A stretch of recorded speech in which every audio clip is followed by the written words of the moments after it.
All right, welcome everybody to our Futures Trading Strategies Meetup. This week, I'm probably going to be going through this pretty quick. I have some things I have to do and get out of here probably by 7 p.m. at the latest. In fact, if we could get through this in a half hour, that would be even better. I apologize for it being just a little bit rushed today. So let's just get into some quick minutes here, and then I want to get into the topic today. First of all, it is Thursday, April 21st, 2022. Hello, everybody. Hopefully you've woken up from your haze from the 420 holiday yesterday. I know I have. Just a quick, next week, we have our general trading meetup, in-person trading meetup. So if you're interested and you want to come hang out with us, you go to the Las Vegas Day Traders Meetup group and you will see the event. So just join, and I hope to see you guys there. And I think that's basically it. So I'm going to jump right into the material today. I'm going to share my screen. And hey, Charles, how you doing, man? I know you're going to have to take a Jet Suite X flight right into Vegas here and hang out with us and then fly back. So let me get this going. I'm going to share my screen, and we're going to jump right into it. Where's my...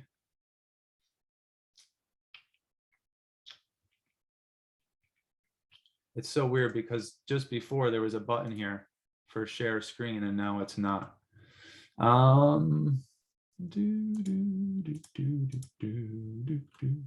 Oh, too bad. Well, hopefully that'll be good. Maybe I have to stop my video.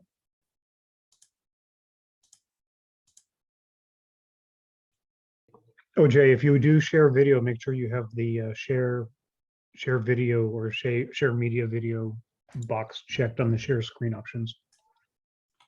Okay. Here we go. Yeah, it was there the whole time. Okay, so let's do this. Screen one, and hopefully everybody should see it. Charles, do you see the screen now?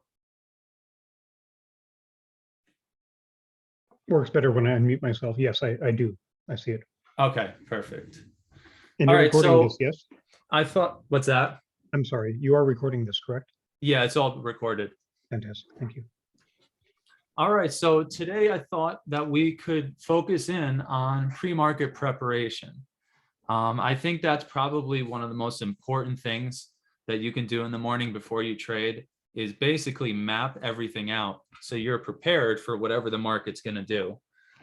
Remember, everybody can, there's a million people out there that can sit there and tell you that we've got earnings reports coming out and this is going to happen and something's happening with Russia. So that means that the market is going to do this or the market's going to do that.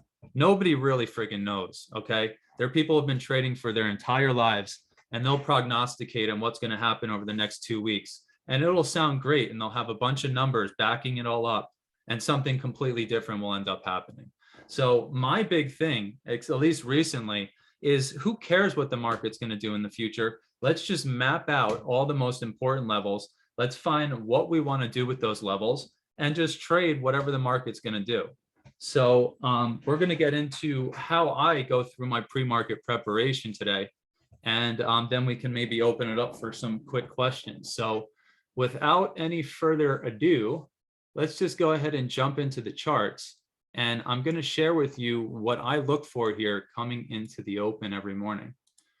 So first things first, I'm an intraday trader, and this probably is still a pretty decent concept for swing traders, but I'm really only focused on getting in and out of the market on short time frames.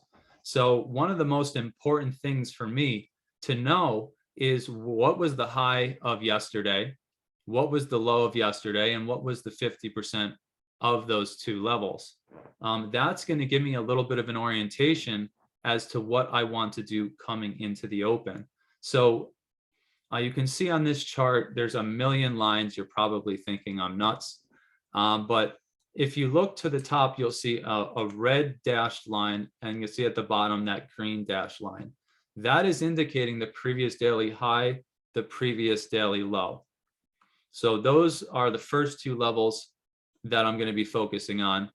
And then I'm looking at 50% of the previous day. So that is the magenta line. And I've got some code that will code out all this stuff so I don't have to go in there and manually change that stuff every morning. So I've got the previous daily range up there. That is really important. And then the overnight high and the overnight low are also. So let's take a look at this. Let's just pretend like we're coming into the open here. The market went ahead and came down through the previous daily low and made this low right here. We want to be aware of where the market traded in the overnight session on the futures market. That's how I do it. Remember, everyone's going to have their own way of reading the market, their own levels that they find to be more relevant. For me, I believe that the overnight low, if it ends up going through the previous daily high or low, and the overnight high are both important. And it's actually not only important if it breaches the previous daily high and low, but wherever it is within that previous daily range. So let me see if there's a better example here. Well, let's just put it this way. If we came into the market and it looked like this in the morning and we had our previous daily high and our previous daily low, here's the overnight low, here's the overnight high. Again, theoretically, those two levels right there, also very important to be aware of, right? So I'm going to be looking at where was the market in the overnight low, where was the market for the overnight high, and then what the previous daily high and low was. And again, that 50% level. So for starters, that's the first thing I'm looking at. And I'm using that to orient myself in the market as far as bullish and bearish trade setups. So just looking at it, we could even go up to the daily chart and take a look. If I'm an intraday trader and I see that the market is either breaking above or breaking below the previous day, then that's an important piece of information. And I need to go up here, and looks like someone's mic is live. So if I could, It might be Joel. Yeah. let me see if I can mute some of you. Okay, I'll keep that on the side here. So if I'm trading and I come into the open and I see that we are trading below or above the previous day, in this case right now, we're trading below the previous day, that's giving me my first piece of information for the day. Now, how many times do we see the market break down below the previous daily low and then come right back? That you can't forget that there's always going to be the opposite scenario. That's always a potentiality, right? So this piece of information breaking that low is telling me that we might want to start thinking about the market is now looking to trek lower, right? And same thing on the highs. If the market if price comes up and breaks the previous daily high, that's giving me a clue. Again, we have a lot more information that we're going to be looking at, but that's going to be my first clue that maybe we're going to get that breakout. And if I have other information backing that up, that's going to give me a little bit of a bias coming into the open. If we're trading in the middle of the previous day, then I don't have any, it's not telling me much of anything other than we're stuck within the previous daily range. And if it was a choppy day the day before, then maybe I want to consider waiting for the market to move out of the middle of all the chop from the day before. So I'm using this information as somewhat of a bias coming into the open. For instance, right now, if the market comes down and breaks through the previous daily low like it just did, and then price comes up and comes into the back end and we get a failure from there, that's telling me I want to be jumping short for the expectation of going lower to targets below us.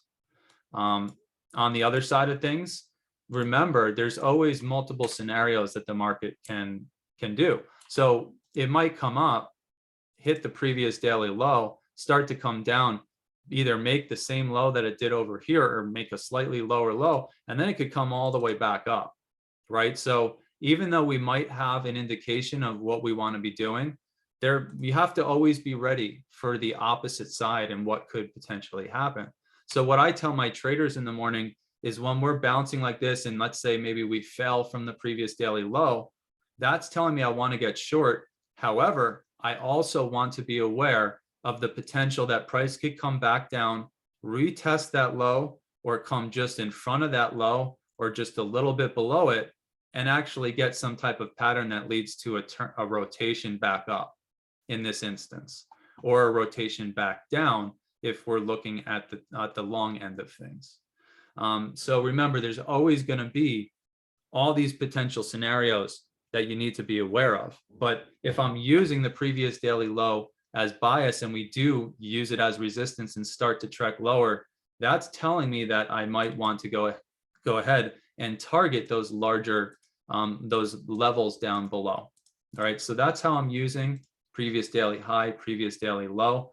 And then the 50% is also orienting myself in the same way. So if the price in the market cannot get through the 50% retrace of the previous day, and so let's say we come up and maybe it comes back up, pulls back, bounces, and starts coming up, and we get up to 50% of the previous day, which, look at that, happens to be a very, very important little swing there from 2 days earlier. If we come up into that swing into 50% of the previous day and the bulls can't get through, and a lot of times what we'll see is a little peak above it and then some trouble and a try again, and they can't get through there, I'm targeting lower prices. I'm targeting back down to the low of the day before. So I'm using that level either on the downside or on the upside. If price is pulling back and it can't appreciably get through there and it starts to kind of find some support and move out of there, I'm looking for trades that are long to the targets up above, right? So that's how I'm using these previous daily ranges. And then the overnight high and the overnight low are used in a very similar manner, right? These are basically just lines in the sand giving us a little bit of a clue for a certain bias. So very important to, if you're an intraday trader, to pay attention to what happened the day before, and then you can use that to orient yourself for a specific direction. The next thing that I like to look at after I've got, well, the previous daily range levels are already plotted. So when I get here in the morning and I see them, I'm now looking as to what price is doing in relation to them. And then I'm looking at what are the major Fibonacci legs that I think are going to be most relevant coming into the open. And so there are basically 2 or 3 fibs that I will look at. So let's look at this situation here this morning, or right now, pretending like it is the morning coming in to tomorrow. What I want to look at is the bigger picture. And in this instance, the 60-minute might not be the best. I might want to come up, look at maybe the 4-hour, even the daily, so I can get a look at what are the major legs that we're dealing with here. And in this instance right now, there's kind of, this is tricky. So do we look at the fib leg of the major low back here at 94.50, I believe it was, and draw the fib from the major low to the major high in this area? Or do I look at the actual specific leg where we pulled back, found this low here at 41.30, and then came up? That I don't have an answer for you. There were people that will argue that the entire range of price is the most important leg. Others would argue that this right here, the actual specific leg where we pulled back and found the low and bounced out of, would be more relevant. So what I did here was I looked at both. I put the whole thing up from the major low of the last 2 or 3 months of price action all the way up to the high we just made. And then I did the more local leg that we just created ever since, I guess, mid-March. And you can see we have the 38, the 50, the 61, and they're not necessarily lining up because we do have 2 different legs that are offset by just, I don't know, maybe 30 or 40 or 50 points here. And so you have your 38, your 50, and your 61 for the smaller leg. And then if that breaks, you're looking at the larger leg. Now, I don't mean to confuse you here. This is a little bit of a funky situation. because we do have this little outlier that swung down to that 41.90, 450, I believe. But what we're looking at here is, again, orienting ourselves based on where we are in relation to the Fibonacci ratios. And you will see a lot of times that the market will come down into these retracements and come right to the level and bounce out of it. And then if they don't get enough strength to actually break out in that new direction back up, in this case, it's up, well, you see a lot of times it'll come right down and hit the 50, bounce right off of it again. And in this instance, it didn't get enough strength, right? And we haven't broken out. And look at what just happened. Now we're starting to fail and come back down and break through the 50 retrace. Now, something interesting to note here is we actually did come down and bounce about 2 or 3 points in front of the 38. And then we came down and we actually bounced right off the 50% retracement here of the smaller leg. So it bounced up from there, bounced about 60, 70 points. I think you could probably make some money on that bounce. And then we came down and probed through it and came to the 50% retrace of the entire range of price action, right? So we held that 50, and you can see right here, it came down into the 50 and attempted again to break out here, but we just failed again. And I want to, this is actually a good segue into the other thing I look at coming into the open. So keep in mind the fibs, we're gonna go back to that, but this is a beautiful example of another thing that I'm looking at in my pre-market preparation. And that is these major wicks on the daily, 4-hour and 60-minute chart. And you can see that the major low from April 1st there was sitting at 0.1 quarter. I'm going to look at the actual number. I have it memorized. I just want to make sure that I'm right. Yeah, so 45.01 quarter was that major swing. Look at what the high of today was. It came up right into it, broke it by about 8 points there and failed from, right? So I'm also looking at where are these major swings in the market, things that you can visually see when you step back, right? So where's another good example? Just to highlight it really quick, like that major swing there, or this major swing here, right? Or that major swing there. And those are levels that we want to be aware of when we break below them and then come back up to push up into them. So I want to show you real quickly here, this major swing, which happens to be 45.13. If we go ahead and highlight that and move it over, when we first came back up into it here, again, this is a daily chart. So I don't know if we came up and actually hit that and got a nice pullback, but I want to show you what happened coming into the future here. We held it multiple times. These are daily bars. We held it here almost to the tick on February 11th. And when we appreciably left that zone and then started coming back up into there, again, up into that major swing, look at what happened for 3 days. The high there, 1475. Okay, just what, 7 ticks above that, a little peek into it and a fail. The high here, 45.14. Okay, a little four tick peek into the level and a failure. And then finally on the third day here, the high got appreciably through to 1750.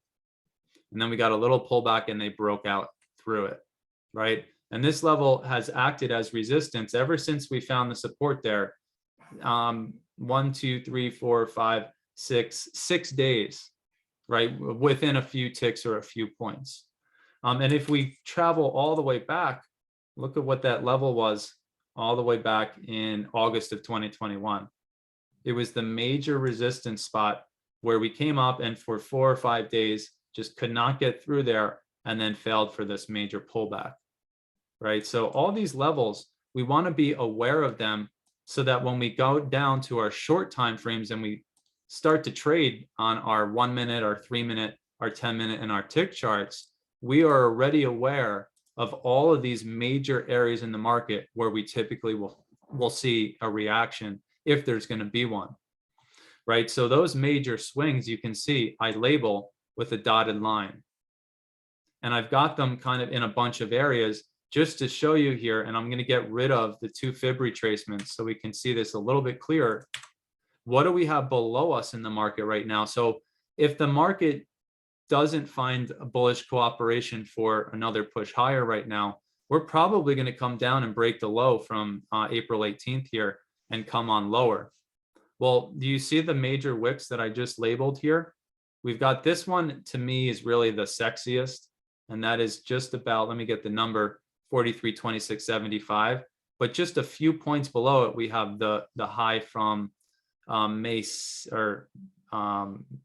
7th there.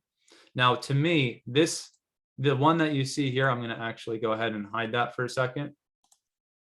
This one right here is really the level that I'm focusing on, that guy right there. I don't remember why I ended up marking that, but to me, that is the one, because you can see we've got this very obvious major high, major pullback, major push through, appreciably left that area. We haven't come back to retest that right there, right? So I want to mark that on my charts to be aware of it as or if the market does go ahead and trace down into this level, because we very well could see a beautiful little bounce right off of there, right? Because we see that kind of stuff happen often, and we saw it happen just today. And I don't know what time of day it was there, but we came up right into that swing. We got a peek into it, and then the market failed. So those are important. So I go through and I mark those major swings, and typically it's swings that I can see and I can make out, again, on this 4-hour, on the 60-minute, and on the daily charts. So I'm looking at those major swings, both to the downside and to the upside, and I'm putting them on my chart so that when we get there, I'm aware of them, right? So let's go back to Fibonacci, and we'll go down to the 60-minute chart, and we'll come back in here to our previous daily high, previous daily low scheme here. So one of the major fibs that I want to pay attention to, not only the big zoomed out major fibs from the larger perspective, but on the 60-minute here, looking at the previous day, I want to put a fib on for that range, right? So from the major high that we made all the way down to the low, whatever it is. So if the overnight session doesn't break the previous daily low, and we're up here somewhere, the fib's only going to go down to the previous daily low because we haven't broken through that range. In this instance here, we did break through, so I have to draw it to that major low. So whatever it is, on the other side of things, if we're looking on the upside, and let's see if we've got, so this is a great example right here. Let's just say we came into the morning here, and we'll move this to actually the bar that closed at 6. We're doing our pre-market session, and we see the previous daily low here. We see the previous daily high, and the market's actually all the way up here now. It's broken through. So I want to draw that fib from the major low of the previous day all the way up to that high, and then look at where those retracements are and see where they are in relation to previous price action, in relation to the major and minor eye levels, which we'll get into in just a second. And that will help me narrow down certain levels that might be a little bit more relevant in relation to everything else you see on the chart. And so I've got that, the major fib leg from the previous day to whatever the range is coming into the open. And if it happens to be that the previous day, so let's do this. If the previous day is this range, and we come into the open the next day and we're still trading within the previous daily range, and we didn't break out to the upside or break to the downside, then we're just looking at the fib from the previous day. And we actually already have our 50% level, right? So then we're just looking at what the 38 and the 61 are. And again, I'm looking at the fib ratios to see where they line up with interesting things on the chart. So if I see the 61.8 is down here, and it's lining up almost perfectly with all of this major resistance in the market here. See how many times the market came up 06, 06, 11, 09, and just could not get through for 1, 2, 3, 4, 5 tests and then failed. See how it's lining up there with the 61.8?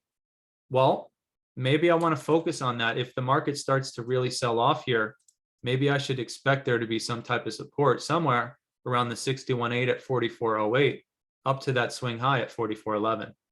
In fact, that's exactly what we were looking at a couple days ago.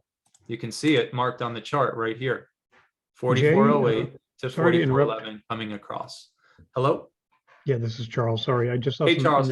in the chat. I saw some folks or one guy, one person asking if you might be able to zoom your chart a little bit, since it is, we have the, I guess you can also switch, Shri, you can also switch to full screen option at the top right corner of your Zoom window. There's a view button and you can go to full screen, and that also might help to make things bigger for you. But I just want to Yeah, make sure you could see what you're pointing to.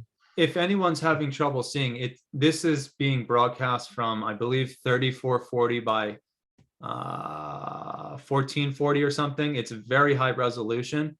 So it might look small, but if you maximize that screen, it should be clear as day. So you should have a way to maximize the stream that I'm sharing. And that way you'll see everything nice and clear. At least theoretically, that's what should happen. But I'll try to zoom in a little bit more. So hopefully that is a little bit clearer for you. So that's what we were looking at coming into the open, a day or two ago here, 420, there you go. So I was looking at 08 to 11 as being a nice little zone there that could potentially act as a support if price came down. I don't think it actually did, right? It never even made it. It just went ahead and broke out to the upside. So that's how I'm using these fibs. I'm looking at the previous day, and if we do extend up through before the open, I'm going to redraw it to whatever that extension happens to be, and then I'm going to see what those retracements line up with. So that is one of the other things, right? The larger picture, zooming out and looking at the major fib, and then zooming on into that previous day and looking at the fib from that perspective. And sometimes you're going to get nice confluences between different fib legs. In this case, another thing we would want to look at is what is the retracement back down. So if we're starting to trek higher here, what about the major leg from the major high here all the way down to that low? Where are my retracements sitting in comparison to that? And you can see I already have it drawn on there. So the 38 was down here around 44.60. The 50 was up here around 93.25, etc. Right? And we actually came up into, I thought this was the situation where we came right to that 50, but we didn't.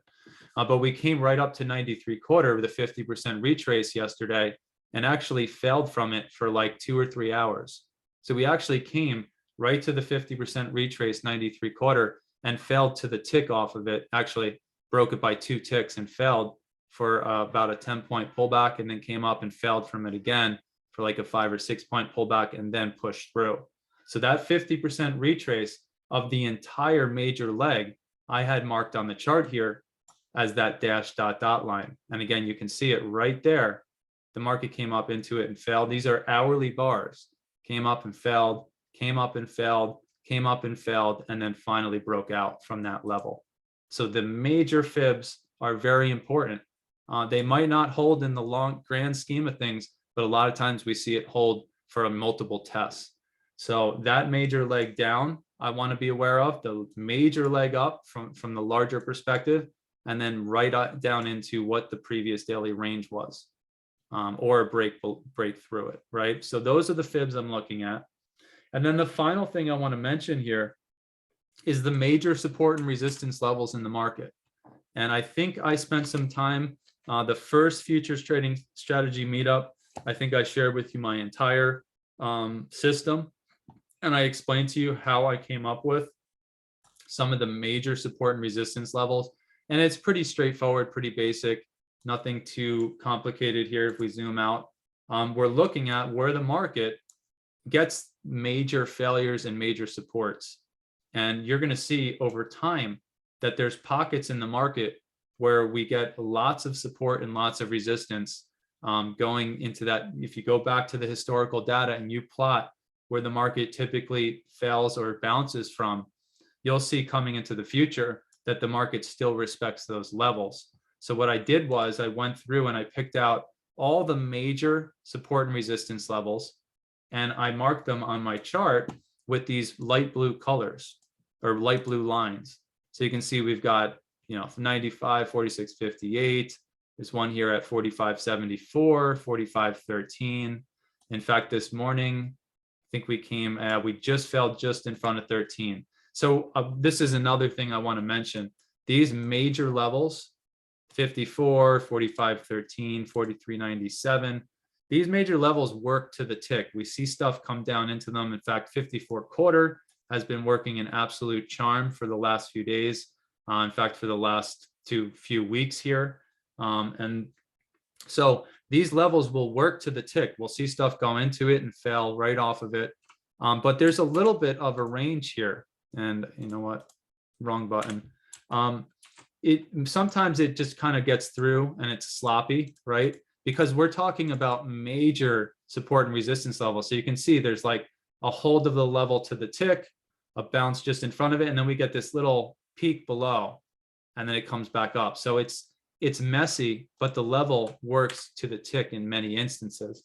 So you have to keep in mind the major levels are going to have a little bit of some error bars on them, a little bit more than some of the minor levels that I'm going to talk about now. So I go through, I get those major levels on there, and I put them on my short time frame charts labeled as light blue. And then I go through and look for all the little the smaller major support and resistance levels in between these major zones, so that I'm aware of all the little areas where we could potentially have some little undulations and stuff like this go on, right? Until we actually make it up to the major support and resistance level. So I've got those on there. And that's basically it for levels. I've got the major support and resistance levels. And the way I'm looking at it is if we end up coming up and holding, wrong button again. If we come up and start holding one of these major levels, right, like this right here, and we start to fail, well, that's telling me I want to be short for down to the next major level at 54.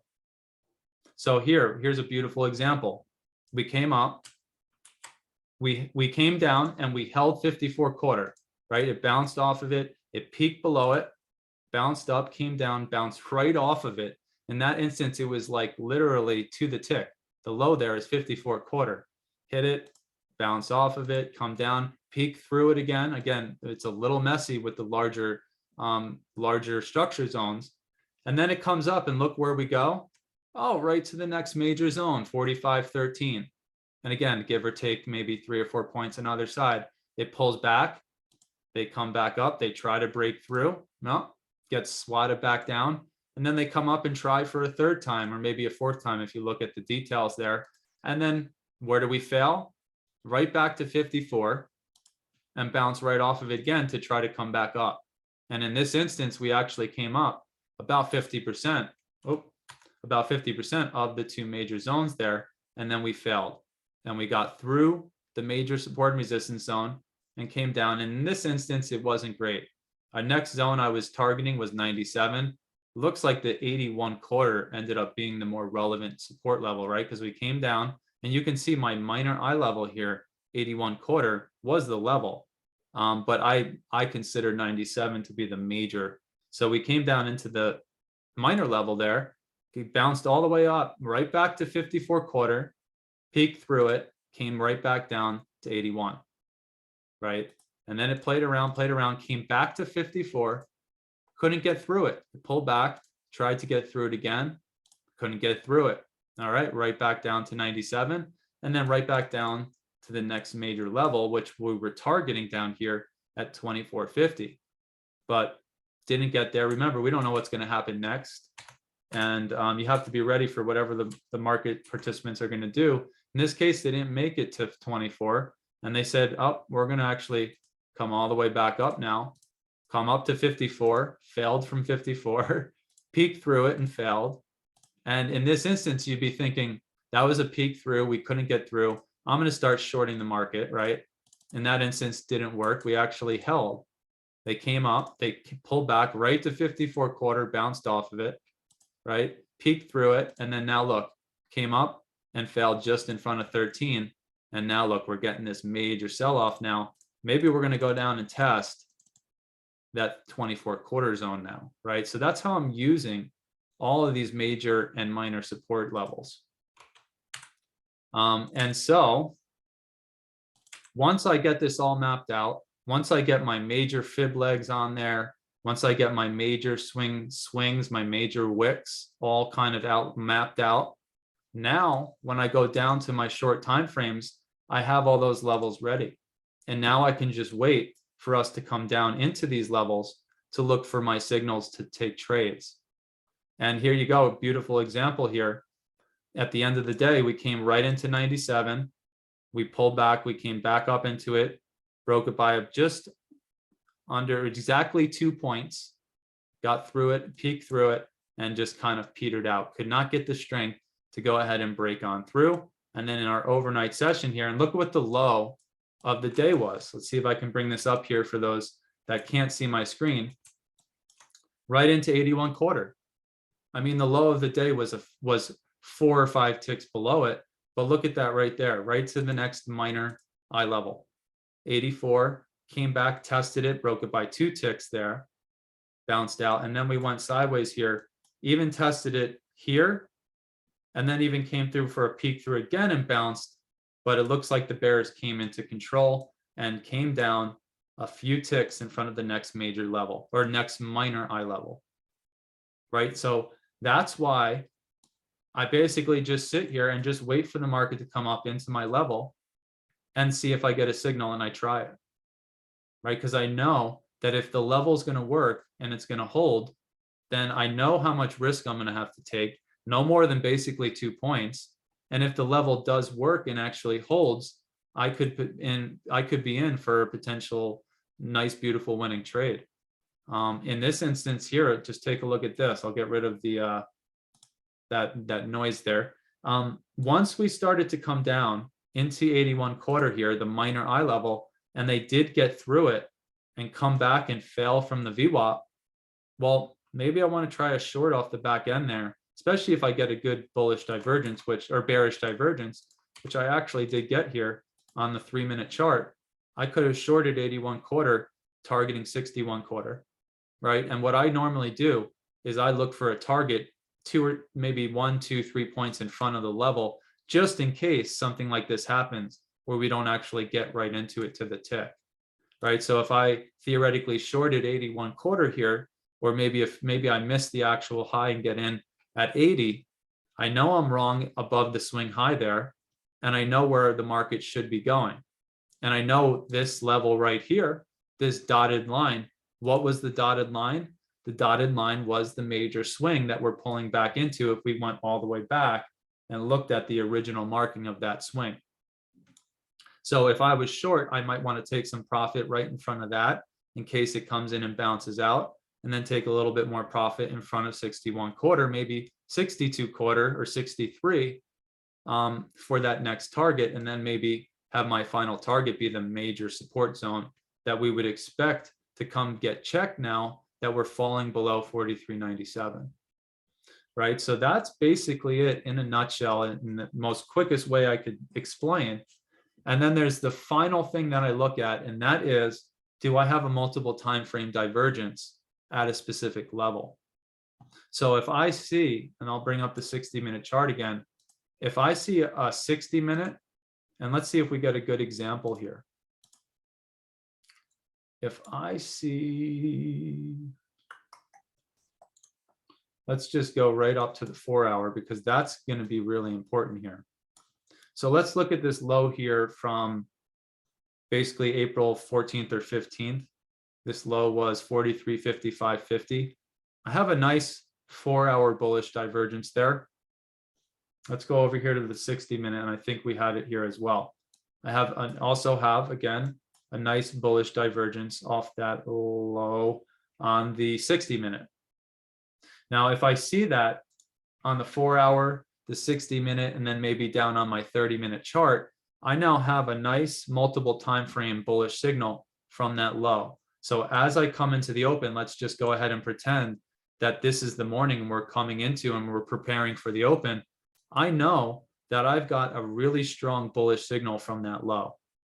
So that's giving me a little bit of a clue that we would expect the market to attempt to try to break higher because of that. And the flip side of it is if that doesn't happen and the market comes down and breaks through that level, well, now I'm just all about shorting the market, because this was a clue from higher time frames, and not only just higher time frames, multiple time frames in a row, that strength is for the upside. And if it doesn't get that strength to the upside, well, crap. Once we break that level, I now have another line in the sand. If that breaks, well, I'm targeting all of this stuff down below us now. Again, you have to keep in mind, because we're in a dynamic system with new information coming out every microsecond, that they could come down and break through it, and it's just a little peak, and then they come right to where we expect. So I tell everybody in my trade room every day, even though once we break below a major multiple time frame signal, even though it's broken, we need to be aware of the potential for a peak below and bounce, or if we have a bearish divergence off the high, a peak above and fail. That's always a possibility. And how do we know that? Well, typically we're going to see a nice signal. And I don't have time today to go into trade signals and divergence, but that's what we're doing here. We're looking for multiple time frame indications for bullish or bearish setups, and where that setup occurred, let's just say occurred right here. And now I have my line in the sand. We should be trying to track higher. Actually, we do have a nice bullish divergence on the 512 there. But this telling us we should track higher. And if we don't, and it fails and comes back down and breaks it, that we should expect targets to the downside. And I think that's basically it. Like I said, I tried to go through as quick as possible. I know there are a lot of different concepts that I could focus in on that really do deserve the time to go into, but I just don't have the time today to get into it. So we have the rest of our lives here, years here, to go into new information. So we'll have some good topics for future months. But that's basically it. I'll open it up for any questions that anyone has. And then, like I said, I'm trying to get out of here ASAP, the latest being 7 p.m. here. So another 15 minutes. So if anyone wants, you can jump up on the mic or ask questions on the chat. I just have to find the chat box here, which usually is right there. Yeah. So let me just see if there were any questions. So you're going from let me just go back up here.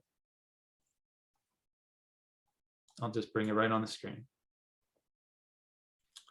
As a prior mentor told me, we have no way to predict the market, but we can have setups that we know and use. We review the market status and then make a note of if X, yes, exactly.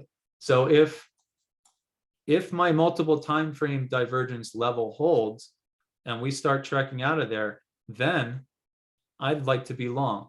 That's the expectation. If we don't see what's going to happen next, and let's just say we're at a good level. Let's just pretend 61 quarter was 62 quarter here. And I see that pattern, I see that bullish divergence. Well, I want to be long because I'm now expecting that we should go higher. But if the market doesn't, then maybe I need to consider shorting for the test of the low, right? So there's all these different scenarios, and we're using these levels for our if-then statements. Look here, if the VWAP holds on the bounce and we can't get, and the market cannot get through the VWAP, then we would expect the market to go down from there, right?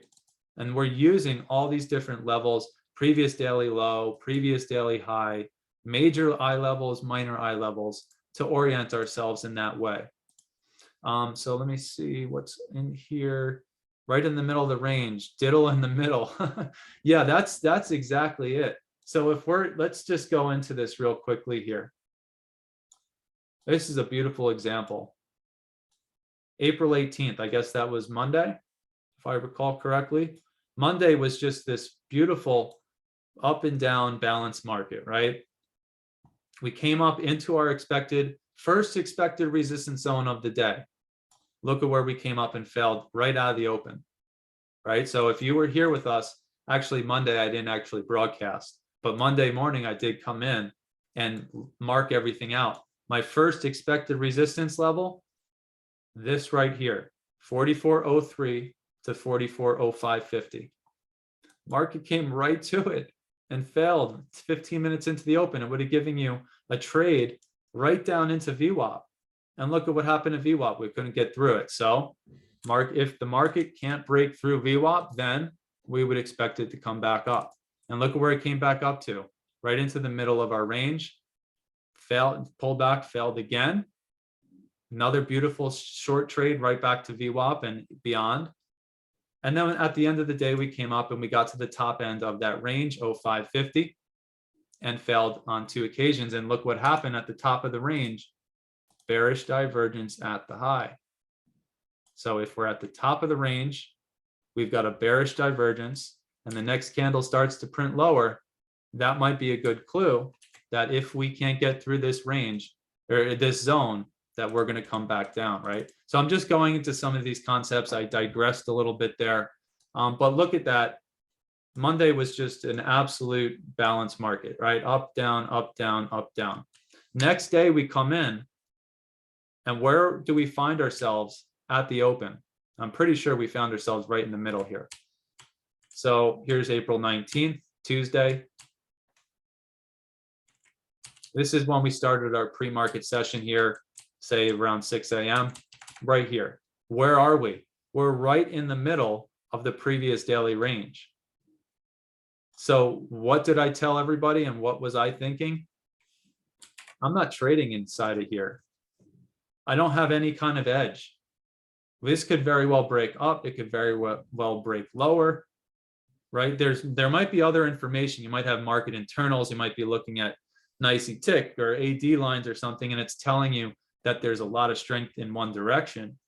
But you know what I would rather do? I'd rather wait. And if the market does end up breaking out, wait for the pullback and get in on that side, rather than just blindly trying to trade either way here. Because again, look at where we are. We're right in between all that shit from yesterday. So maybe I shouldn't be trading here. If I want the odds in my favor, I need to wait for there to be a break one way or the other, right? So diddling in the middle, like Lincoln said, I don't do that crap. Now, there might be opportunities.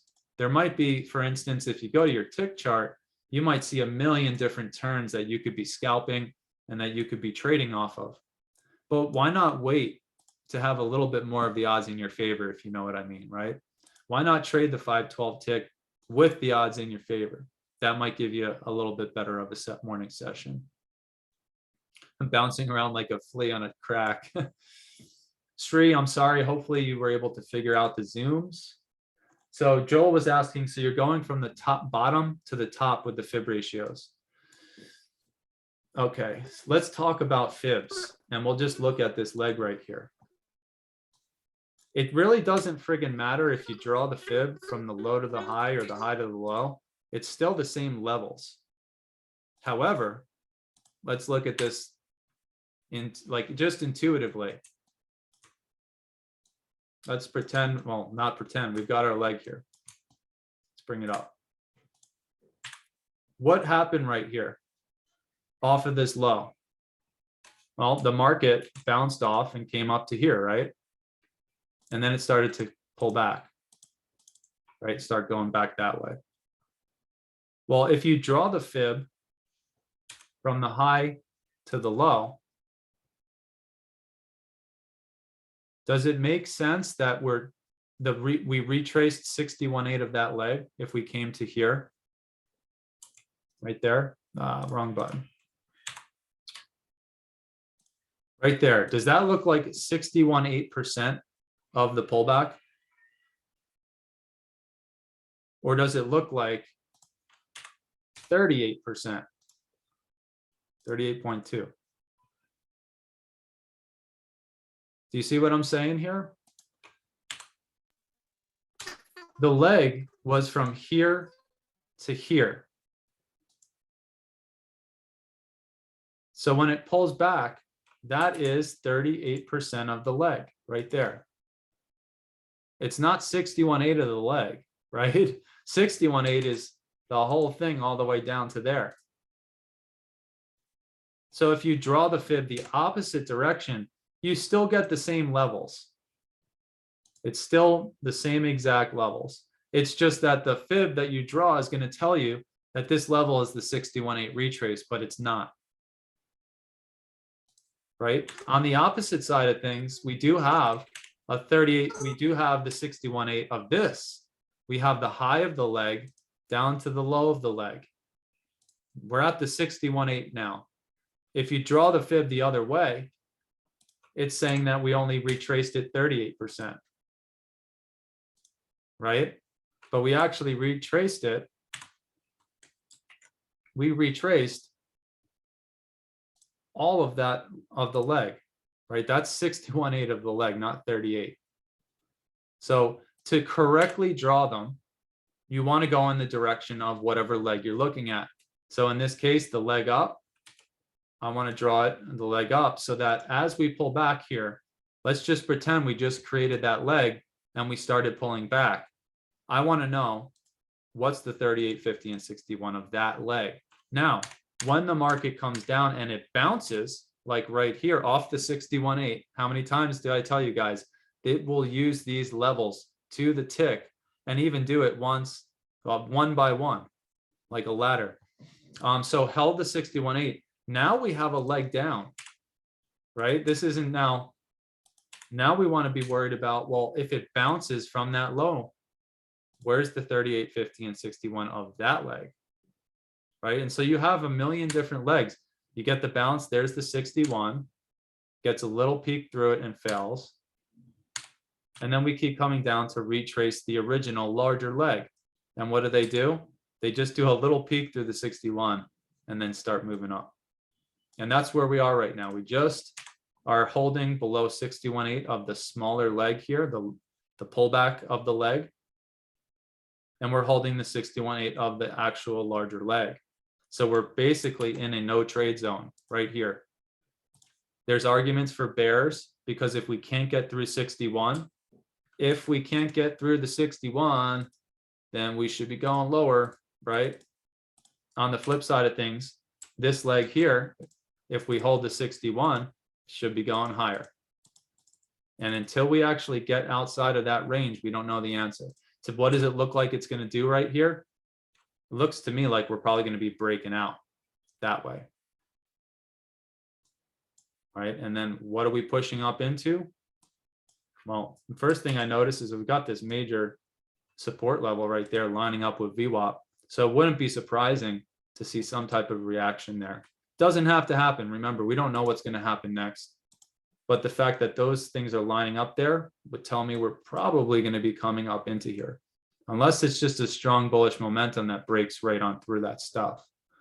Anyway, I digress. So hopefully that answers questions on what direction or how to draw the fibs. And it should just make intuitive sense.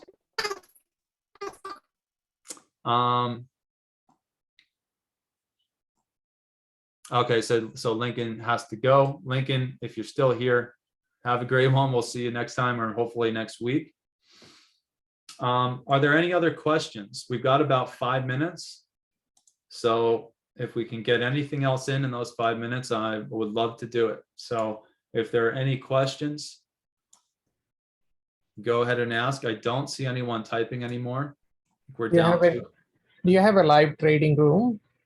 I have a live trading room, but it is a membership type thing, right? You have to get a subscription to it. I can give you the information. I'll just put it in the chat. So you can just go to my website and then follow to the live trade room information. JTFutures.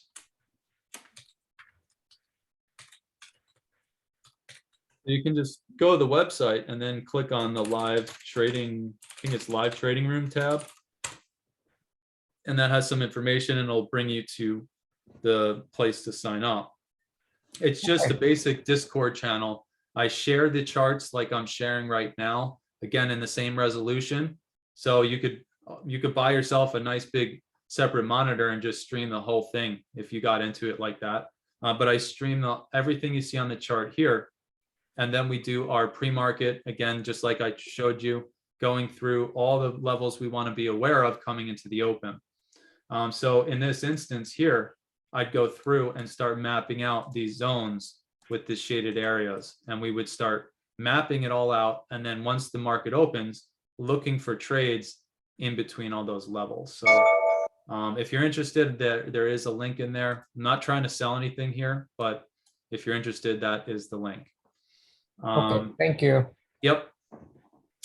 If I don't see any other questions, I'm just going to go ahead and close this out. So let me see if I can bring up my screen, and I'll share my beautiful face with you. I just Okay, want to cool. say thank you, Jay, for the truncated meeting tonight, but it was full of good information. Thanks for sharing. Awesome. My pleasure, Charles. Good to see you, or good to hear you. Oh, sorry. So thanks, guys. Thanks Here I for am. being here. We're going to go ahead and finish the Okay. meeting here for, hey, Charles. We're going to go ahead and finish the meeting.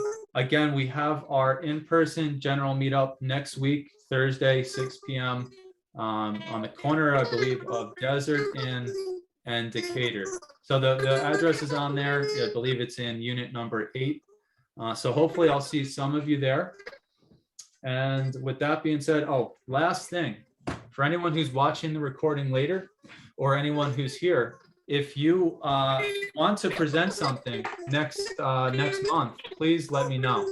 I have plenty of information. I can show you how I trade, why I trade, everything like that. But it would be nice, like what Wes did last month, is to have some other people present how they read the market, how they do trades. And it could be as simple as just sharing a single trade, whether you actually took it with real money, I don't care. Sharing a trade setup, sharing the reasoning behind why you took the trade and where you took your stops and all that would be very helpful for everyone. So I'll leave it with that. If you're interested in presenting next month, get in contact. So that's it. Did you get my meetup Thanks, message, guys, for Joel? being here as well. And I will Or Jay, see rather? everybody hopefully next week. Hey, Jay, this is Charles. Did you get my meetup message by chance?